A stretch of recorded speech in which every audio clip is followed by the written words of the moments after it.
What's up, everybody? How y'all doing? We got Sandy, Jacarius, Nathan. What's up, guys? Boom. Like my hoodie, by the way?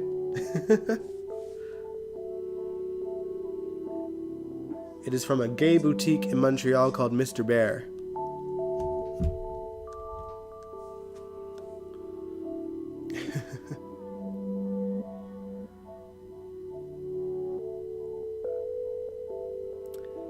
Yeah, I hope you guys are doing well.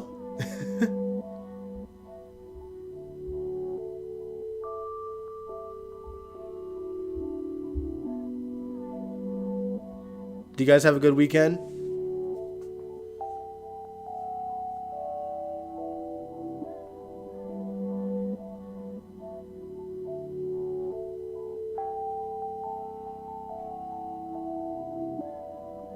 I hope so, I hope so.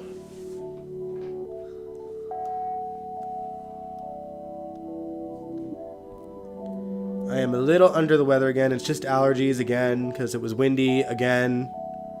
Every time every time the wind kicks in, it just kicks my ass. But it's staying at bay, and hopefully it stays at bay for the whole live stream.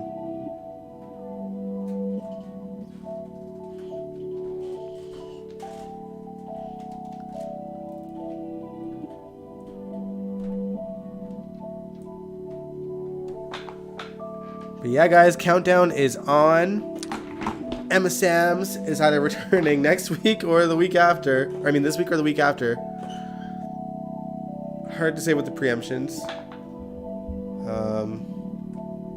Hey, Jake.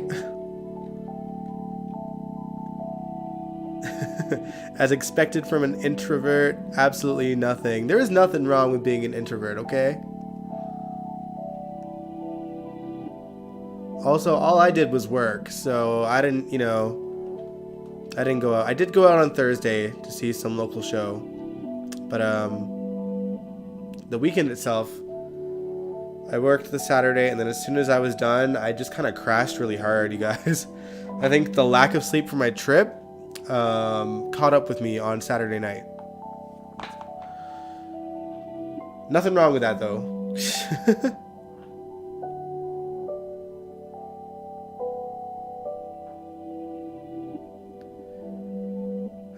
Honestly, I needed the break. I felt like I was going and going and going since getting back from Montreal as well. Montreal, I barely had any sleep. I had like a total of 12 hours during the week that I was gone.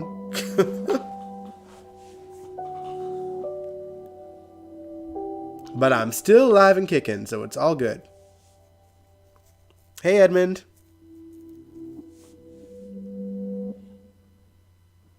But yeah, we got lots to talk about today, guys. We got to talk about Esme and her shenanigans. We got to talk about Carly and her Jacksonville stuff. And there's, Brando's funeral and the Cody and Spinelli stuff.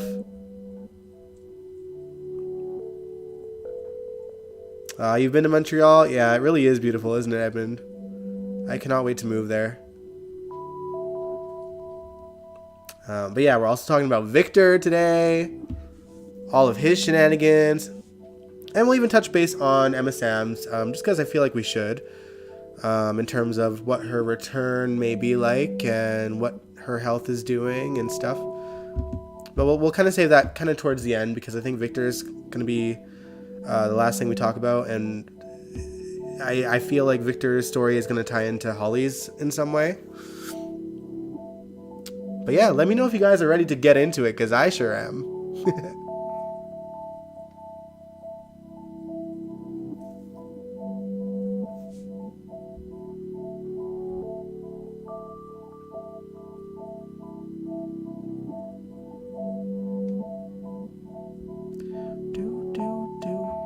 I love this music, by the way. It's just so tranquil and chill. Perfect for a Sunday night. Hello again, Jacarius.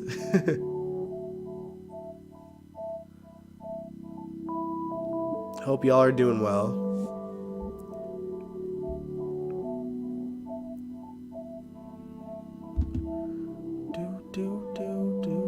I've been good, Jacarius. I'm a little under the weather because I have a bit of allergies just because it was windy a couple days ago. I kind of caught up. But other than that, I'm good. I'm here. I'm ready to talk about GH. Do you think Esme is really pregnant? And if so, do you think it's Nicholas's? Unfortunately, yes, I do believe she's really pregnant, and I do believe it's Nicholas's. Just because of how, after the one night stand, they kind of left things. Nicholas kind of left Esme to deal with, the after pill. And we obviously know that she didn't go.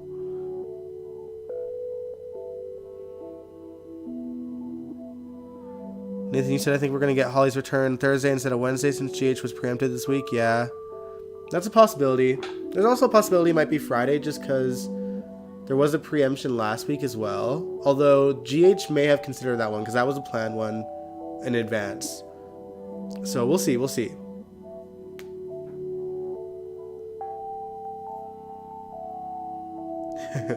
But yeah, y'all seem ready to get into it because Esme is actually the first topic I was going to talk about anyway. So let's get it started. What's up, guys? Welcome to General Hospital MV, my GH after show. Let's get into it.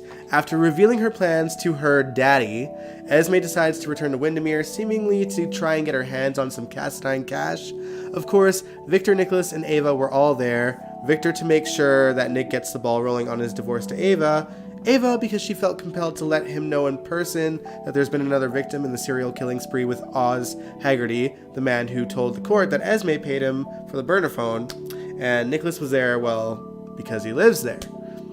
She basically finds out that Nicholas had to change the locks on the doors, or that Nicholas did change the locks on the doors, so she couldn't enter, and she waited for Ava and Victor to leave so she can sneak in right after. She makes her way to the safe, only to get caught by Nicholas, and she starts pulling that classic Esme, woe is me, I'm a victim, and everyone has me wrong act. Not that Nicholas buys it for a second, this time. And when she realizes this, she opens her coat to reveal that she is pregnant. So shocking, literally none of us seen it coming at all, right guys? Just terribly shocking. My god. Did y'all just start? Yes, we sure did, Angel. You missed absolutely nothing. Except for me saying hello to you guys. And that's literally everything I just said about GH is the first thing we've talked about GH-wise.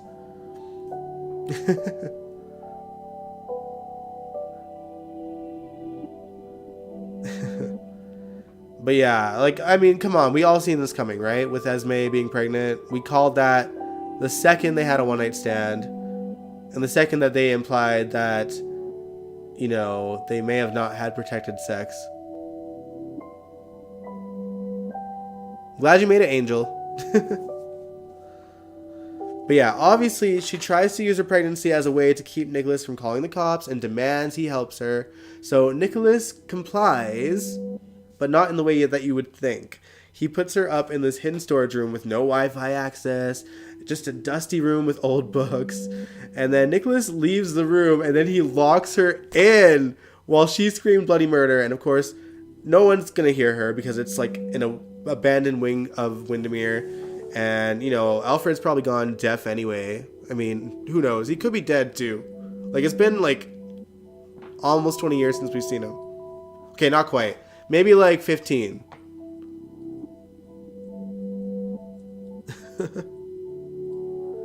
You finished House of Dragon. That's the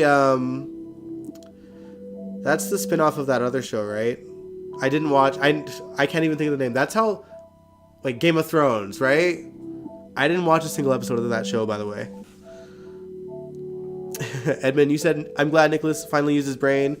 Me too. Why is Esme so big and Willow so small? Right? Man. Sandy, you said we knew it was coming. We all knew it was coming. We all did. Nathan, you don't think Esme's pregnant? You think she's faking it, or she could lose the baby in miscarriage? Yeah, but she even proved to Nicholas that it was a real belly, because that was the first thing he said, right?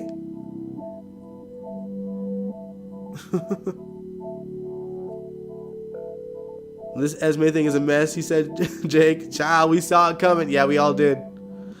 Hey, Laura.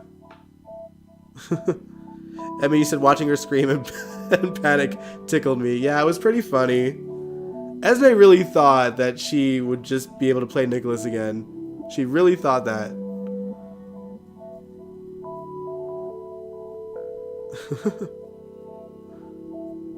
Esme is lucky it was just an abandoned wing and not a full-on dungeon or S&M playroom. Oh my god. You never know with Nicholas, right? Although they do have like a complete dungeon in Windermere, right? Like the back caves. What do you call it? The catacombs. We've even seen like skeleton remains in there. Well, Nick felt the stomach. He believed it was real. He felt the baby move. Yeah, like they had Nicholas address that it could be a fake belly. Nicholas is playing trash now. House of Dragons is a prequel to Game of Thrones. Okay. Oh my god, I can't wait till Ava finds out.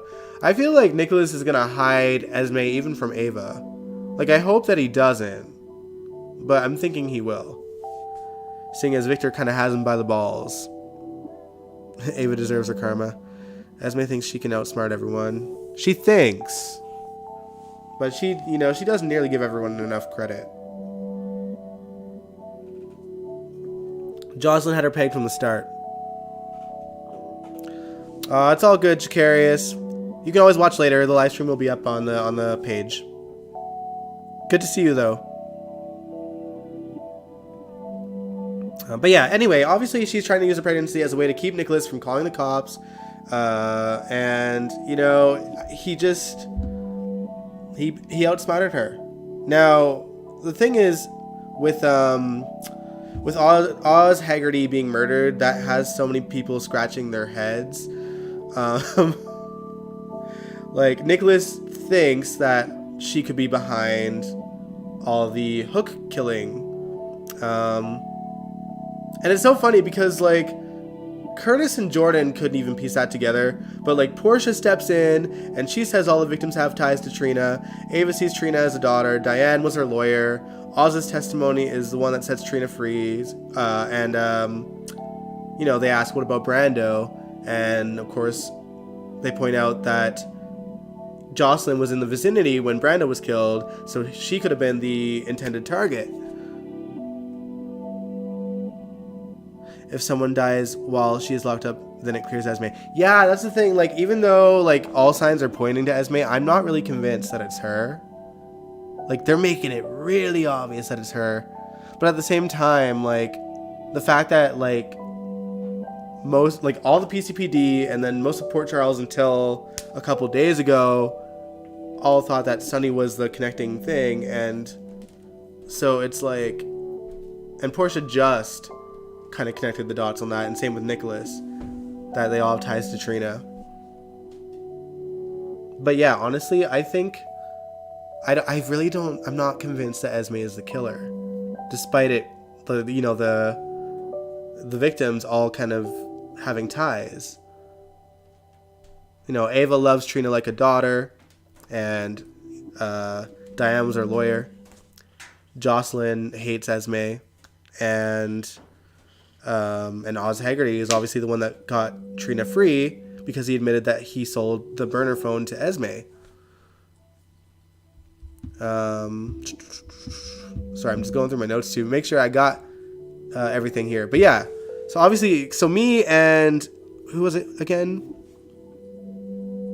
Who was it? Who said it with me? Me and someone else think that Esme is not the killer. What do the rest of y'all think? Do you think she is the killer?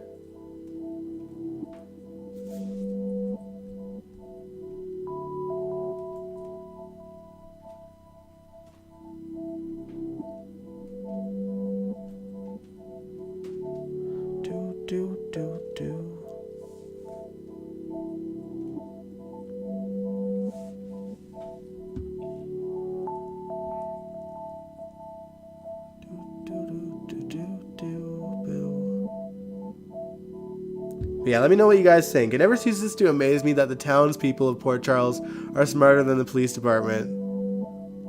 Oh yeah, Sandy, you think it was the nanny. Yeah, that's a good theory too. And we talked about this Wednesday, didn't we? Yeah, like, the nanny makes sense.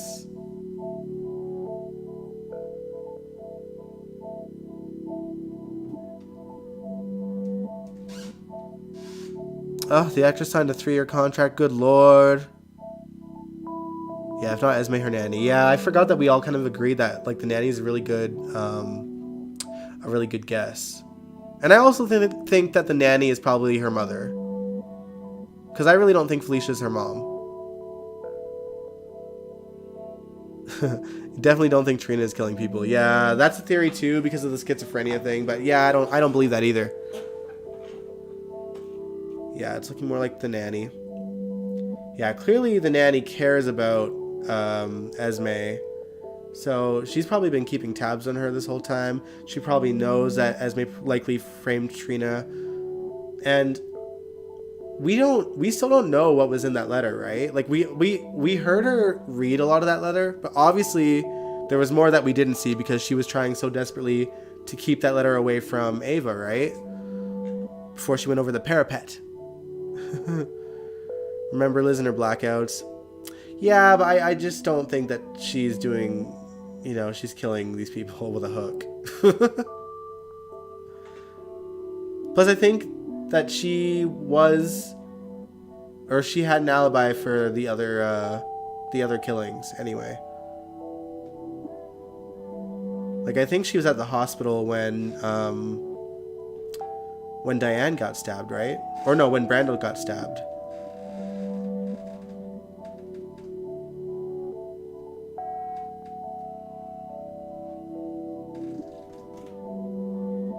Oh, also, on a side note, Jordan and Curtis's paperwork for their divorce has officially been filed now. So Curtis and Portia can get married now, you know, unless it comes out that Trina is his daughter before they get married.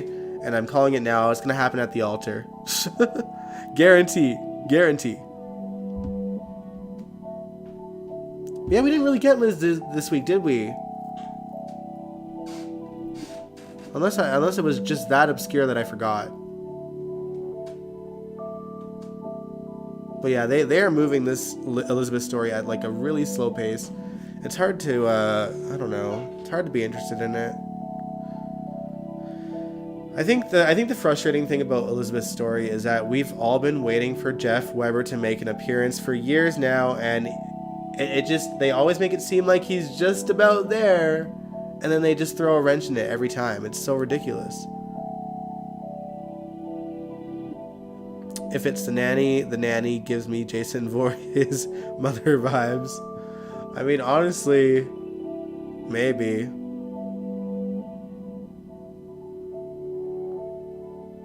I just wonder who this nanny is and when we're going to see her. Wasn't Sam supposed to find her? Wasn't Sam supposed to track her down? What happened to that?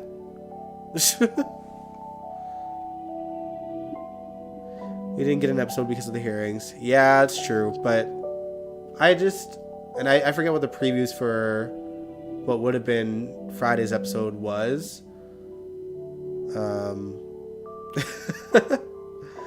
You're gonna throw a race at that wedding? Yeah, I've lost interest too, Sandy. It is really taking way too long. Way too long. It's annoying.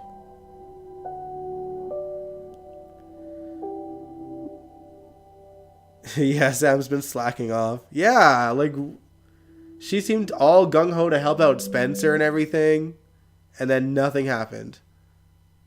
And I think, didn't she even get advice from Felicia? Right? And still. It's like they forgot that Sam was a part of the story.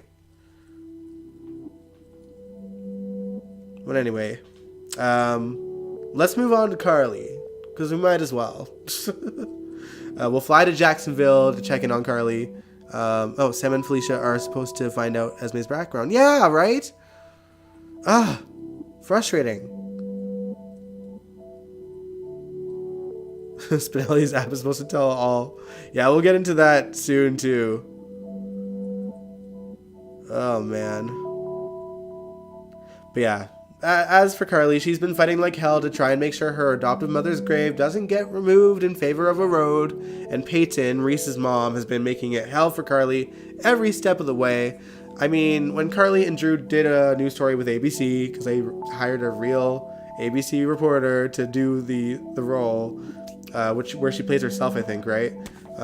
She was still one step ahead of that reporter and got another channel to reveal Carly's fight that paints her in, well, the light that she was in when she was a teenager.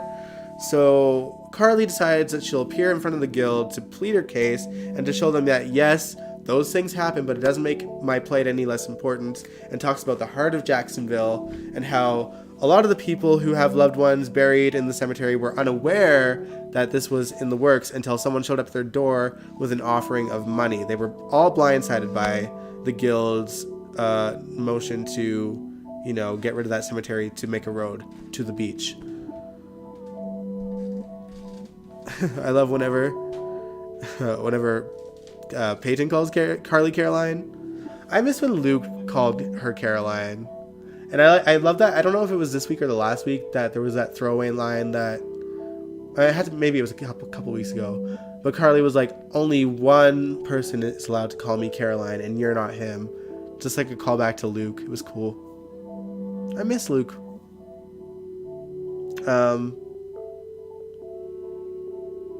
But yeah, anyway, Bobby actually flew up to Jacksonville as well to check in on Carly, and they had a sweet moment since Carly was a little bit worried that her going to up to bat for Virginia, I think her name was, Virginia Benson, would have Bobby feeling some type of way.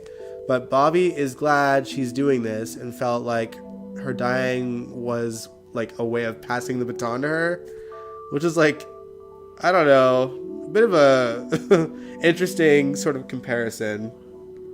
Because like Virginia was still alive, and I feel like Bobby, because it's been so long since I've watched Carly's origin stories, but I'm pretty sure Bobby ended up in Jacksonville to meet Virginia, right? Before she died.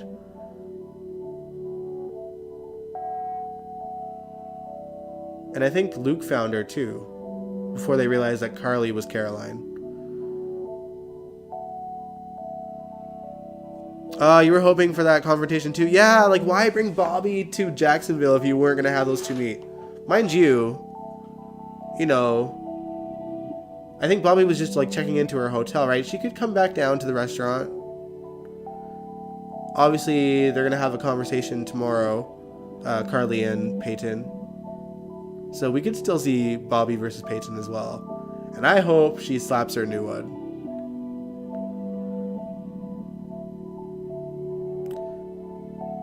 Okay, Virginia came to Port Charles and met Bobby before she died. Okay, yeah, I knew that they had met. I knew that they met.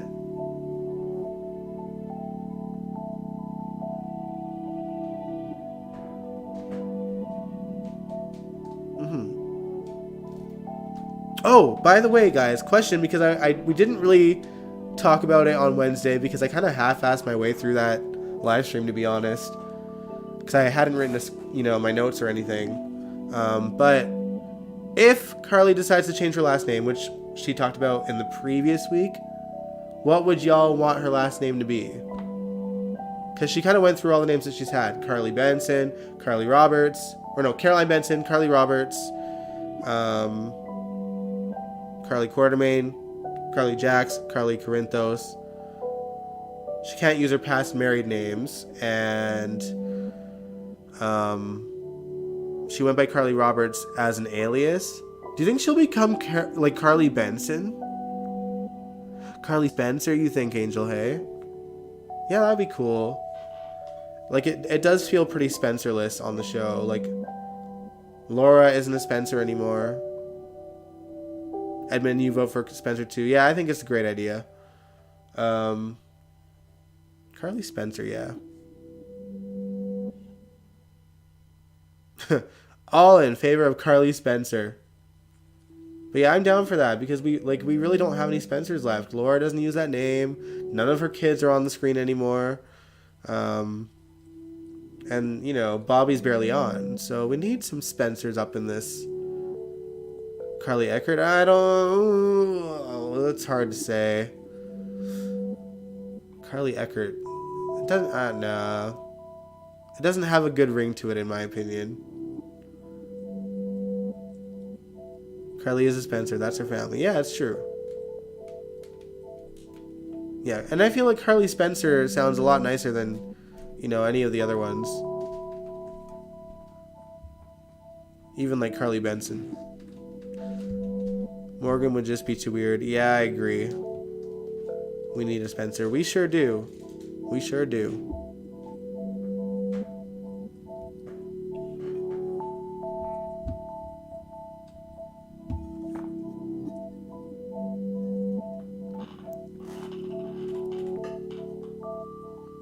Would that make Jocelyn Spencer, though? Jocelyn John Spencer. And Donna Spencer. Donna Spencer actually has a nice ring to it, but I don't think that she'll get rid of the Corinthos name for Donna.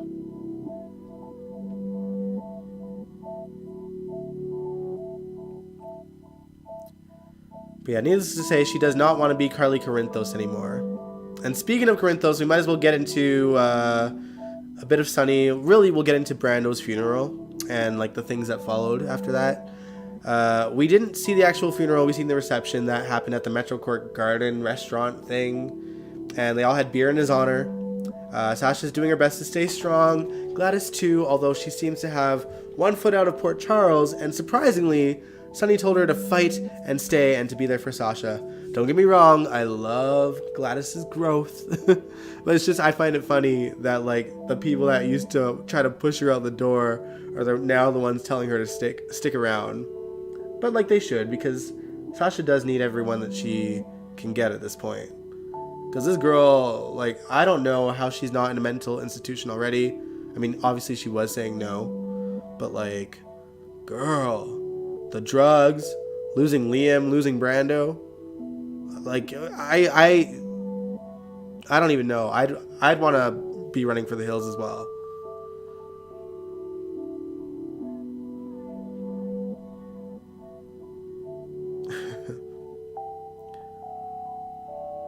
Angel, you literally said on Sabrina's live earlier today, Carly walking around using Lila's maiden's name. Oh my god. Oh, I wish I'd seen Sabrina's live stream. I didn't even watch. I'll watch that after I'm done. Edmund, you're glad that Lucy avoided the service. Yeah, we'll get into that in a bit too. But it was really smart of her too. Like, that probably would have upset Sasha for sure. Shame. I know. Y'all know that Sabrina is my favorite live streamer for GH, right? Like, I've established this already, right? It's far and few between. But I adore her take on things. And she's hilarious to watch. And her daughter is so adorable.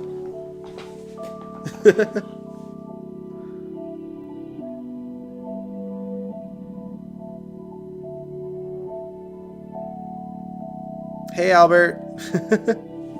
Sandy said Gladys forced me to like her. Me too, though. Like, it was like when Gladys started to show that she had a heart, it was hard not to soften up to her. But to be fair, I think even like beforehand, I got a kick out of Gladys anyway. And the actress she has such a real like good sort of grasp on like comedy. And she plays, the sort of entitled woman really well. And like the no nonsense, like she fully owns who she is. And she's just a joy to watch. I forget the actress's name, but I feel like she does a wonderful job playing Gladys. But yeah, moving on. Now, there were some drams at the funeral, some drama. Nina, over the last couple of weeks, has seemed convinced that TJ and Willow are having an affair, and she had even confronted Willow on the matter, and she's giving them looks every time she sees them interact at the reception. And Willow enlightens TJ, and TJ decides to confront Nina, telling her that it's not true and to butt out. Are you gonna watch some classic GH stories tonight? Nah, we do that on Wednesdays. We do that on Wednesdays. And actually, we're going to watch some Port Charles this Wednesday instead of GH. We're going to watch some Caleb and Livy. Because, you know, vampires, Halloween. Halloween's coming up. It makes sense. But I'm stoked. I'm stoked to watch.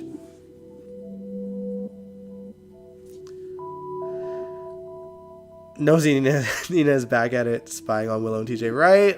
She's a mess. But yeah, then of course, there's Michael and Sunny being in the same room together.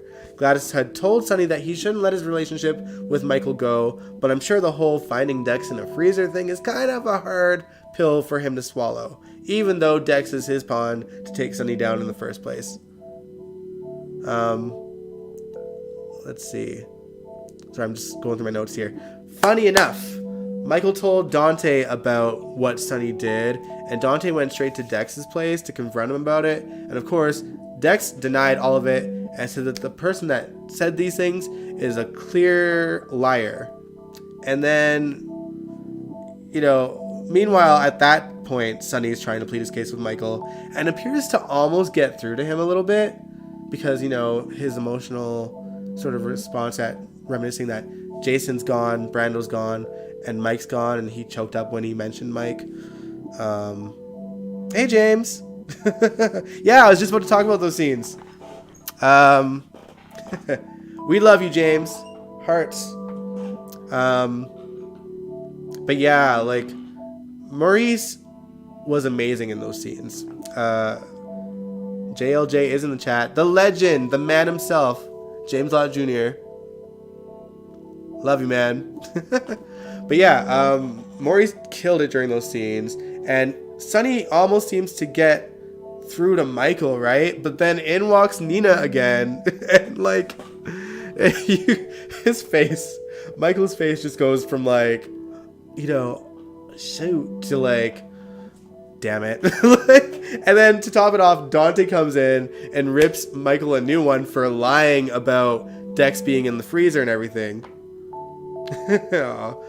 Well, I love you too, James. But yeah, obviously, Michael after that doesn't plan to, you know, stop his vendetta against Sunny, and he pays Dex a visit to praise him for lying to Dante, offers him some money, but of course he also wants Dex to stay away from Jocelyn, not knowing that it's pretty much Jocelyn that keeps on going back to Dex. Like, Dex is just living his life, and Jocelyn just keeps on showing up. Like, I feel sorry for Cameron. Yeah, Sunny almost got through to him, yeah. Everyone loves James, how could you not? Exactly. Michael is being a brat. Yeah, he really is, isn't he? Ugh. Nina gotta go. Yeah, he does, Angel. Or she does. Yeah, poor Cam. I mean, like, Joss is borderline obsessed with this man. And now, like, Michael is suggesting that Dex, you know, gives Jocelyn a reason to, you know, not want to protect him. Or not to think that he's worth protecting anymore. So we know, you know, Dex is about to treat Jocelyn like garbage. Dex is hot. James, honestly, like, the other week, you know, when he was in the freezer, my horned up ass was just like, you know, I kind of wouldn't mind him being in my freezer looking like that. Oh, man. But yeah. Joss, like I said, Joss is borderline obsessed with this man. And poor Cam, he's just at Kelly's being like, man, we haven't had alone time in forever. And it's like, yeah, because she's been running to Dex's house every 30 minutes or checking in on him or running into him. Like, it's just so silly, man. It's so silly. But Michael filled Cam in, though, because I'm assuming he assumed that Jocelyn told him everything about, you know, Dex being found in the freezer. And clearly Cameron, he isn't too thrilled about it. So I'm sure he's going to have some words for Jocelyn. And I feel like Cam is probably going to get into Dex's face a little bit. We're going to see confrontation between those two for sure. I'll take Dex and Chase. Yeah, Chase is a hottie too. Josh Licard is like an adorable puppy dog.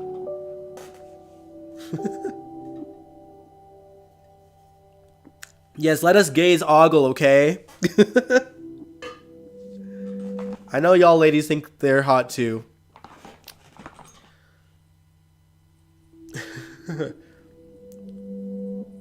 But y'all also know that I also think Cody is hot because Cody's kind of my type.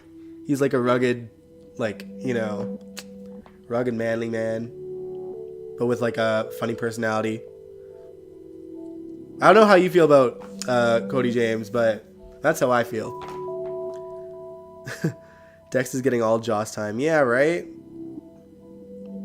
But yeah, we might as well talk about Cody for a minute anyway, since I brought him up. Britt has been a little bit upset that Cody has practically ghosted her, and Maxie fills her in on what's been going on, how there's a possibility that Mac might be his father, and, you know, he's not too thrilled about it for whatever reason. I know you don't think Cody is hot, Sandy. I know. Not a fan of Cody, how Cody has been written. That's fair. That's completely fair. Yeah,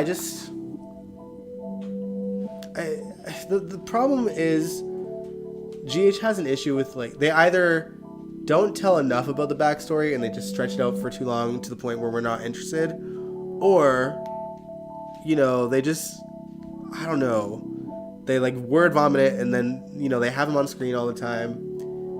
And the thing is, Cody does get a lot of screen time. In terms of like all the other new actors that have come on lately, like Cody probably gets the most screen time out of all of them. Cody is aching a scrub. Dex is the best looking newcomer we got. Yeah, that I will agree with. I just think that, you know, in my real life, Cody's more my type, like, build wise. I'm not into like the abs of steel kind of guys, like, personally. But I wouldn't hate him being in my freezer. It's okay. Cody Slim is just something about him that I don't like. Oh, Cody is Slime, you mean? Some of y'all are sleeping on Cody, I fear. Thank you, Jake. It's just us two, man. It's just us. We're the only ones. But I appreciate you because of that. Oh, man. But yeah, like, you know, Maxie had informed Maxie had informed Britt about Cody and the fact that Mac could be his dad. And she even checks in on him and, you know, at Kelly's. But meanwhile, Maxie and Spinelli are kind of having a conversation at the hospital after Britt leaves. They're planning their schedules. Basically, Spinelli's going to babysit while she and Austin go to a symphony. And even Spinelli chuckled at that fact, as if Maxie would enjoy a symphony. She also tells him to use his dating website's algorithm to find his own perfect soulmate, even though she has some qualms about it, which she should. I don't think she knows about the fraud thing, right? Or does she? I can't remember. But anyway, I feel like Spinelli has probably used this algorithm to figure out who his soulmate is, and I'm willing to bet it's Maxie. Seriously.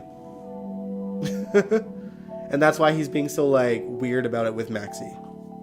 Like, you know, breaking the law aside. Nathan, you said Cody needs to be toned down, not just character-wise, but writing-wise, too. Yeah, I think they need to spread out his screen time a bit more. I do agree with that. And, Britt should not take dating advice from Maxie. For real. Man, all the duds that Maxie has had in the last, like, 10 years, the only good man that she had since, like, 2012 was Nathan.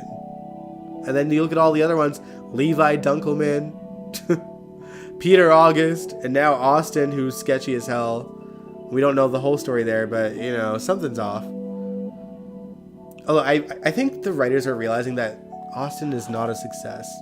And it wouldn't surprise me if they kill him off and cut their losses. Now, with that said, I also think that they'll probably just bring Roger back as, like, the 10th character now.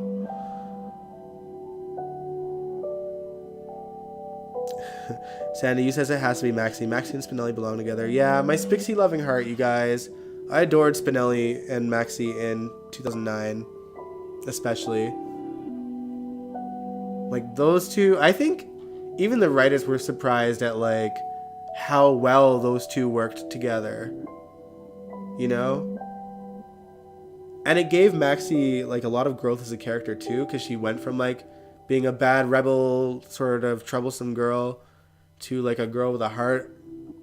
You know, she really was changed by Spinelli for the better. We barely see Austin. I forgot he existed, right? Like, they just... Yeah, I think they're realizing that it's just not something that we're that interested in. And again, it falls down to they either drag out the storylines to the point that we are no longer interested in seeing it, or they just have it on a speed run and then it's forgotten about. Roger will come back as Austin's twin sister. Honestly, probably. Good lord. Austin has been a failure of a character, sadly. It's true. They give him a lot of potential because, like, he's Edward's great-grandson, right? Or, no, Edward's great-grandson or grandson. Jimmy Lee Holt was his illegitimate child. And he's the son of Jimmy Lee Holt. Okay. Sorry, I had to think about that for a bit.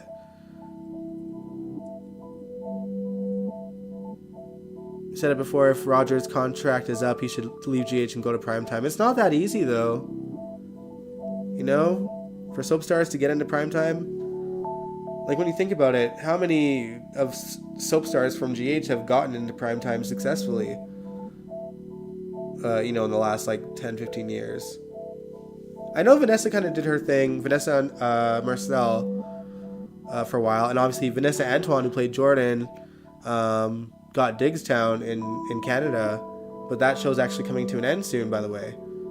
And it kind of makes me wonder if she's going to try to get back to GH. You know? Like, would GH give... is it Tanisha? I forget her name. I'm sorry, guys. Curran Jordan. Do you think that they'll give her the boot if Vanessa wants her role back? A woman is the only character he hasn't played. True.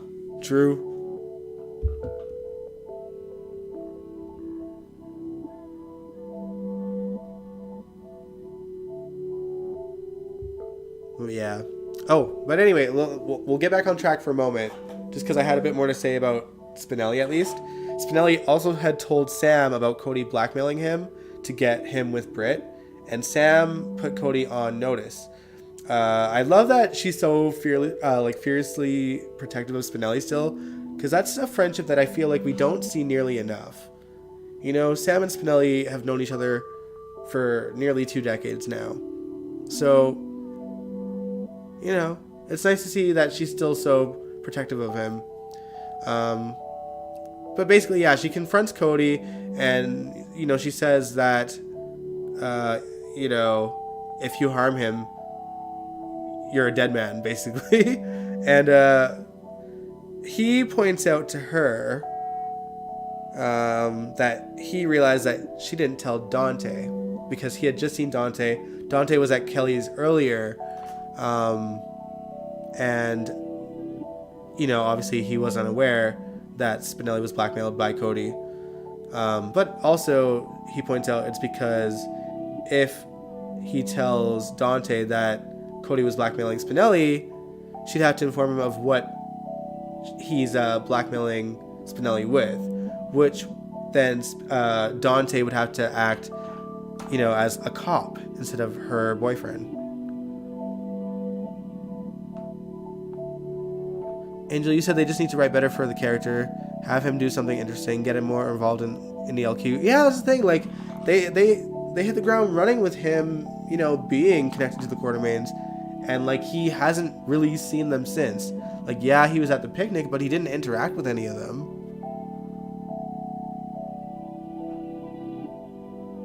Nathan, you said, how much do you want to bet that she keeps this from Dante? Yeah, of course she will. She has to. Unless Spinelli goes to jail, you know. If she doesn't, Spinelli will go to jail. Yeah, that's true. They'll have a fight because she kept it a secret. Because that was all they did for a little while, Sam and Dante. They'll get back to it.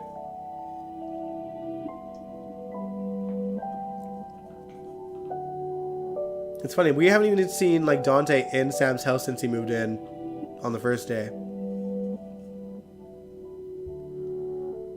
But I guess he is busy trying to catch a serial killer, so we can let that one slide.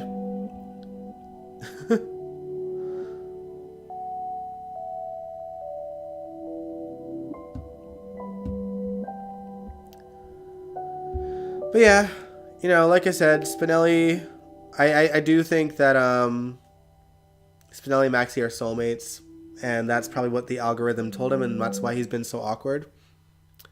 But speaking of dating and soulmates, we got a cute scene of Robert and Anna this week, and Anna is trying to convince Robert to get back into the dating game, and, you know, she just wants him to be happy. He promises that he will as soon as they bring Victor down.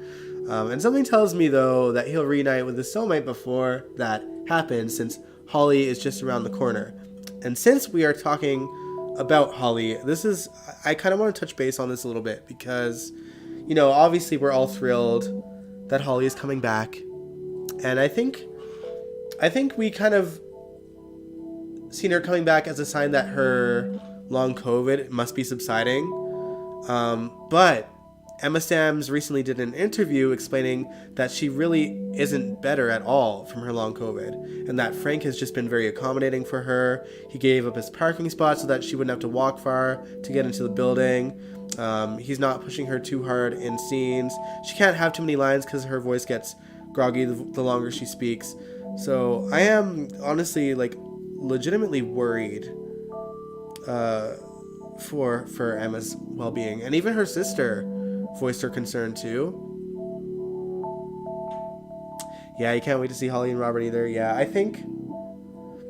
I know that obviously the game plan originally in 2020 was to have her be a regular staple on the show again with Robert, but given the situation, like, I don't think she can. I think they're going to try to give us some closure with Robert and Holly, because obviously they can't have this storyline left in the wind. You know what I mean? We know that Holly's alive. We've known Holly was alive since 2020. So, you know, it's like they got to bring back the story somehow. And obviously I think it is going to tie to Victor in some way. They should just get Maxie with Spinelli and get it over with. I think it would be weird, but fans would love it.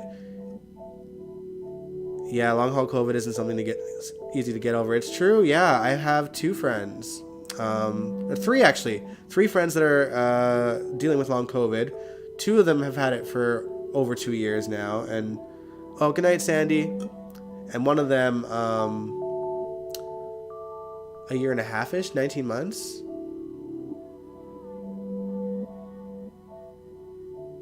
Are Holly and Robert going to run off together? I think so. I honestly think that when Holly comes back, they might usher Robert off screen, which sucks because I love Tristan Rogers and I've loved seeing him back on the show, even though it's kind of sporadic.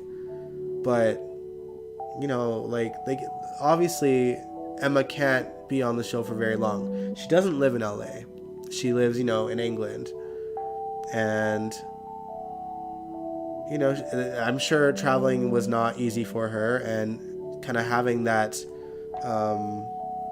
you know, having her health issues, you know, she won't be able to work for long periods of time. So I think it's going to be a small stint. And I think they'll try to spread it out the best that they can, because they want to be accommodating for Emma as well.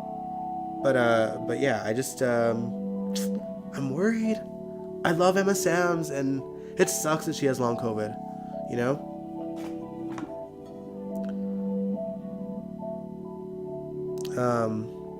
But yeah, let's actually get back into the story aspects and talk about Victor. I think that the Victor story this week has been my favorite scenes this week. Basically, Anna and Valentine conduct a plan to get Victor out of his own room at the Metro Court and into a new one that is bugged so they can overhear him talking. With Nina's help, of course. Perks for Valentine, I guess, knowing the new co-owner of the Metrocourt. Oh yeah, you said Roger had a bit of a part on The Flash for a few episodes. Yeah, but that's just like a few episodes. I mean, I don't see Roger getting like a major role in a primetime series, you know what I mean? Angel, you're asking, oh, how is it affecting your friends? Can they function? Or they just need a inhaler or lost their sense of smell? So, as far as I know, and I'm pretty sure I'm correct in this, all three of them didn't lose their smell or anything. I've had friends that had regular COVID that lost their sense of smell for a while, for a few weeks. But that wasn't none of the three's symptoms. The first friend that I knew that got it, he had extreme fatigue. He actually couldn't work for like several months. And his has subsided a lot, thankfully. But he still gets headaches and he still gets like tingly feelings in his hands and stuff. And he was like one of the healthiest people I knew, you know, or that I know. He's one of my friends in Montreal, actually. And, you know, we did go out together, and he can party on when he needs to. But I think he knows his like strengths and weaknesses. So while he'd usually party all night, he'd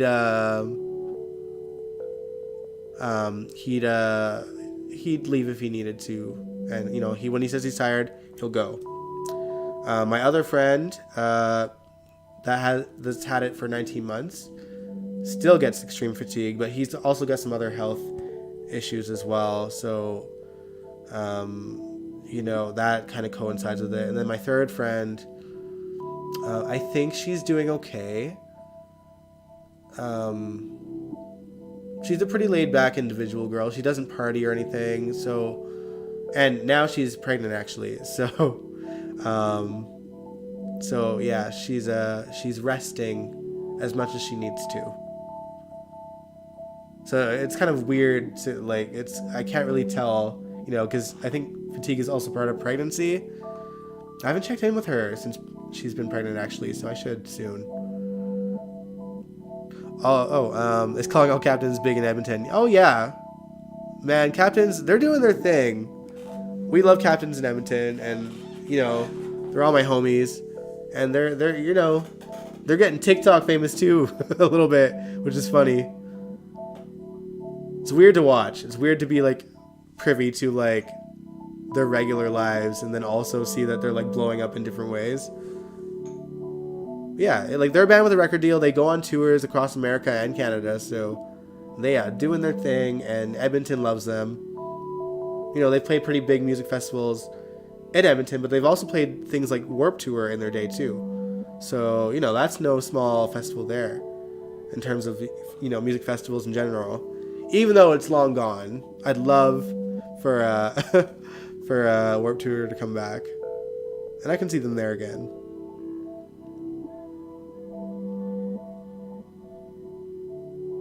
But yeah, sorry, we got off topic again. Sorry, guys.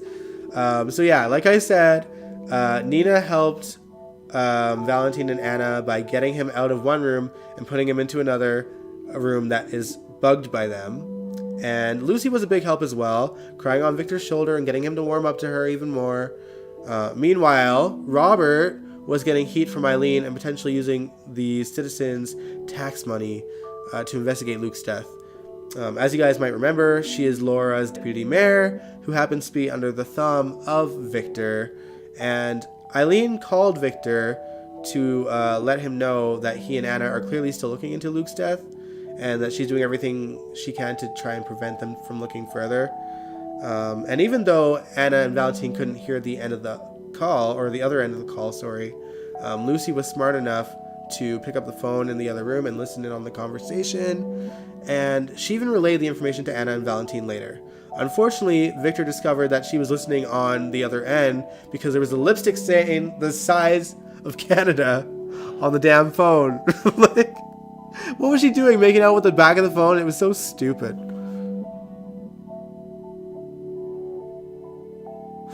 You said you saw an Instagram reel of them the other day. One of the band members is from Nicholas Rage. I thought of you. Yeah, Mr. Timbo. Tim is their drummer and Nicholas Rage's drummer. But I know all the boys in Captains and in Rage, so yeah, my homies, they're getting it. They're getting some good promo for themselves. I love it.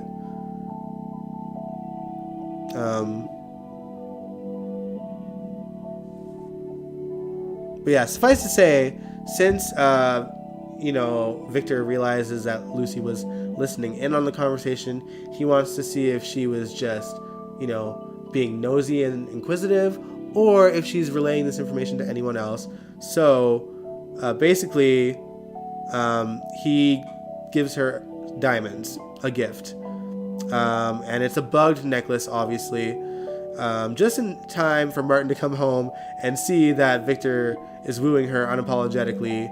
Anna brought Martin home so that Lucy wouldn't feel compelled to continue to help Anna and Valentine, because they feel like things are starting to get a little bit more dangerous for a civilian. And when they're alone, she does fill Martin in. When Martin and Lucy are alone, she does fill him in on why she's letting Victor woo her. And Victor didn't see that part or hear that part, but he does hear her ripping Anna and Robert a new one later on. So Lucy's in danger, man. Like, it ain't good.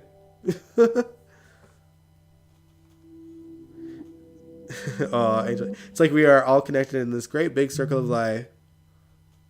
For sure. For surezies. But yeah, Lucy's in danger. Hopefully Laura will come back too. Because, this is her deputy mayor and she should be the one firing her. Where has Martin been? I mean, I don't know. Because Lucy was saying that he went to see his mother, but Anna's been trying to keep him away, right? So she's had to have a hand on wherever he's been this whole time too. But they didn't really touch base on that. Hopefully, we get some answers. And hopefully Martin sticks around, because, I don't know if it's just the actor that's, just leaving and coming, coming and going.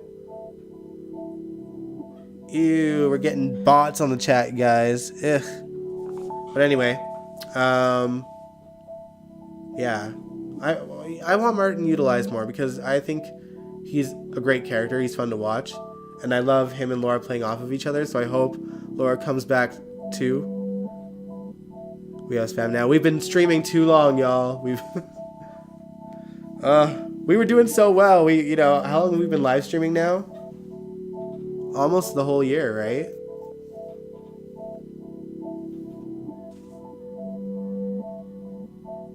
Oh well. It was good while it lasted. Anyway. What was I going to say? That's pretty much all I have in my notes, you guys. But yeah, what did y'all think of GH this week? Were you guys liking it? Was it a bit too slower, or was anything interesting to y'all? Like I said, for me, I think the Victor storyline was my favorite part of the week.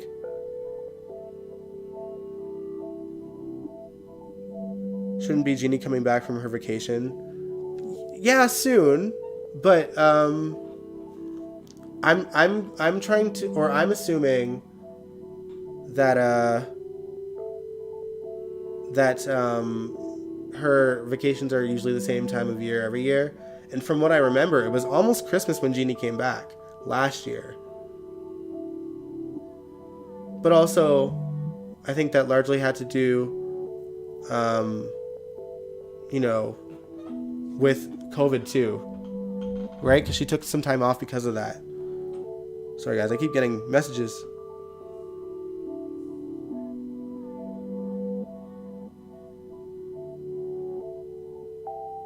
Oh man.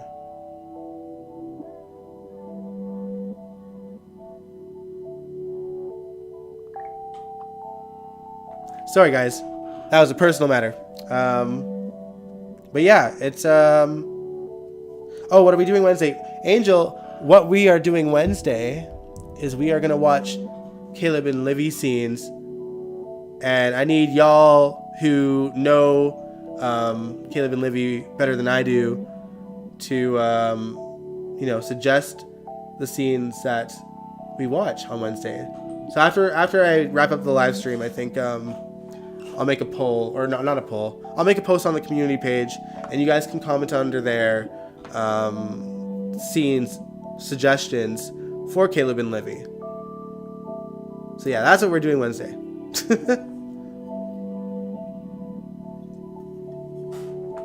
Because frankly, last Halloween we watched all the spooky stuff. Not that I don't enjoy watching GH scenes over and over, especially good ones. But we need to switch things up every now and then. Yeah, get those clips, girl. So get them ready. Give me that list. But yeah, I'm stoked. I did watch a lot of their scenes way back in the day, just because I found it intriguing that like Sam was in Port Charles, but like as Livy, like all that stuff.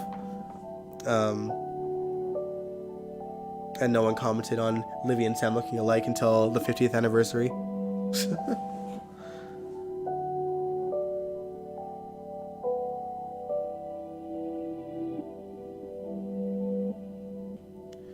Nathan, you said, "Hey Dion, I know you may not be for it, but have you thought about watching One Life to Live, All My Children clips to react to? I have the perfect videos for you to react to." I mean, honestly, because I don't know, I never really watched the shows much to begin with. I don't really have an interest because the shows never interested me in the first place to watch them back when they were still on the air. But I know that, like, All My Children, at the very least, has ties to GH because of Anna and Alex. And I wouldn't mind watching those since it's connected.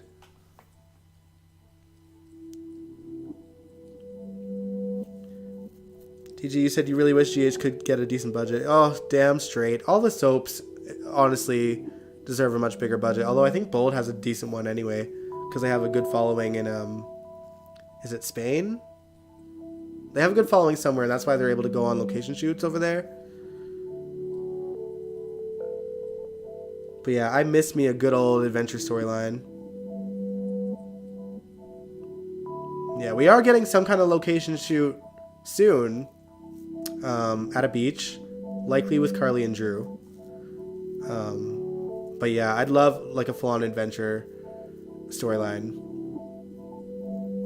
I think like the best location shoot that they've had in like the last, I want to say like probably 15-20 years now, is the pathogen scare that like Jerry poisoned the water or whatever. Because they were on a dock and everything. They used some cool special effects. And most of that story took place, outside for quite a few episodes, which was really cool to watch. They utilized their location well, I found. And then beyond that, like Luke and Laura's 2006 wedding, beautiful location.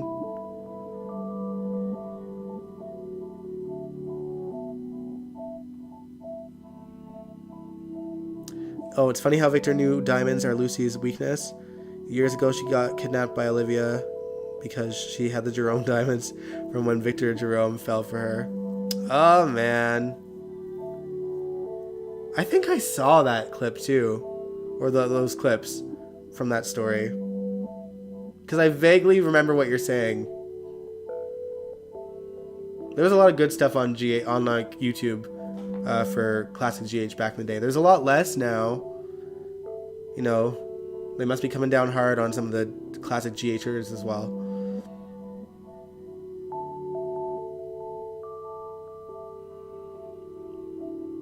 But yeah.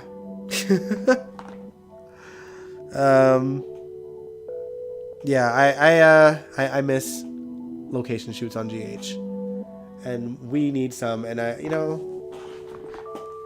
it's sad because I think there's not much hope in soaps getting a bigger budget ever again. You know what I mean? Not in America anyway. And yeah, it's unfortunate. Unfortunate, unfortunate. But anyways, y'all, that wraps up the show. I hope you guys enjoyed the live stream. I can't believe, all the people that tune in, man. Like Albert, the fact that James Lott Jr. came in, that was pretty cool.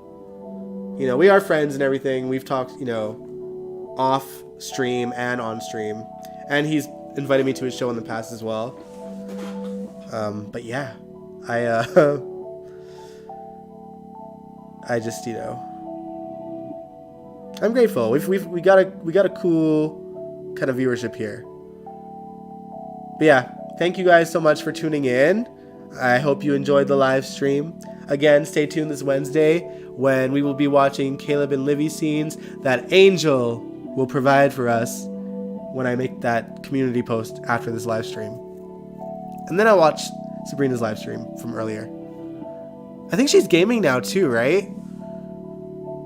And guys, I binge gamers on YouTube all the time. Sometimes I'll fall asleep to that. Now I might start to do that for Sabrina if she's playing a lot of games too. But yeah, thanks so much for tuning in, guys. I really appreciate it.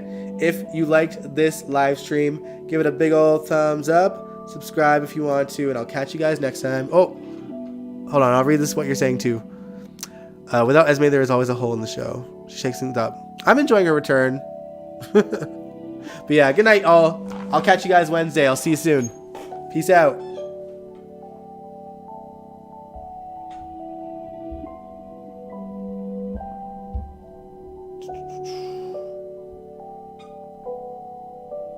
Bye.